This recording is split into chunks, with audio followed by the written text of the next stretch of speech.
All right. With regard to the low-cost Apple laptops, Jason Anthony Guy writes, I don't think I want to read this because I know at least a handful of people from Apple listen to this program, and I don't want to give them ideas. All right, fine. I'll read it.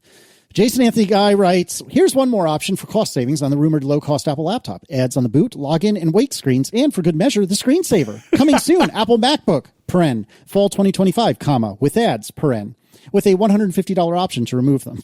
If you're not familiar with this whole shtick, Kindles, Amazon Kindles are sold as a version with ads or a version without ads. Oh, no, they don't come with ads, Casey. They come with special offers. Oh, sorry, my mistake. I am so special sorry. Offers, yeah. So it's a funny joke. Like we didn't mention it, and like, how can they take money out of laptops?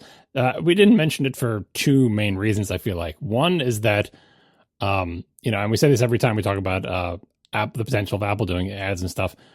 Currently, that's not how Apple makes its money. So we're not saying that Apple is like wonderful and magnanimous. It's just they're not incentivized to do that because that's not a big income stream for them. Yes, they have at various times done ads, and they still do have like search ads and everything like that. But the majority of their money comes from other things. Even though they don't break down the services revenue, the parts that we did see the breakdown, like during court cases, did not lead us to believe that ads are a massive portion of that. But two, and perhaps more importantly, when Apple has done ads, they're so bad at it.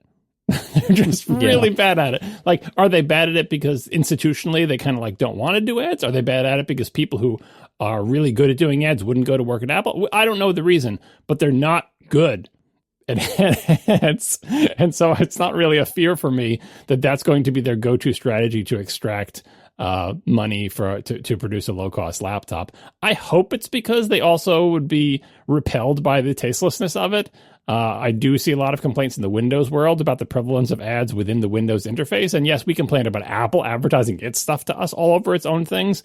But if I see like a Geico ad in system settings, that's a whole other line that has been crossed. So this is a joke and I get it hard, but I also think Apple is not really into ads as a main revenue stream, and they're really bad at it. So both of those things I hope will combine to make this continue to be just a joke and not a reality.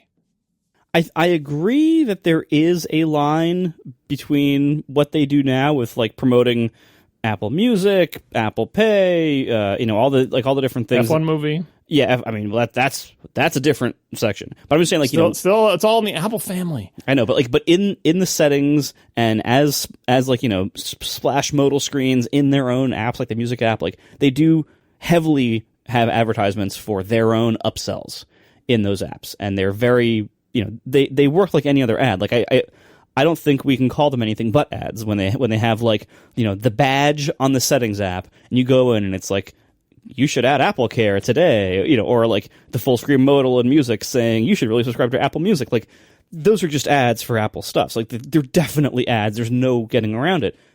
There is a line between that and a Geico ad in settings, but I think you might think that line is a bigger gap than I do. I don't think that's that far from what they already do. Well, the difference is they have to sell the ad to Geico. They don't have to sell it to Apple. Apple just gets that ad for free. You know what I mean? Like ad sales, the whole mechanism of selling ads, right? That Apple, I mean, when you sell ads, just look at the people who are the best in the world about selling ads. It really helps to have a lot of information to sell those ads against so you can target them. And Apple currently doesn't have that information and doesn't seem to want to collect it. And also, I think they're bad at selling ads, and they're also bad at serving ads. Like where they do sell ads, like the App Store search ads, they sell those. But like, that's nothing compared to like selling ads for app installs through Facebook or whatever. It's just so much less sophisticated. So, that's where you get into they're bad at it. Like, I don't think they have the expertise or knowledge on how to sell ads. It's not so much about presenting them. They can put ads wherever they want. I'm sure someone is willing to put them, but to put them there, you got to sell them first. That's true.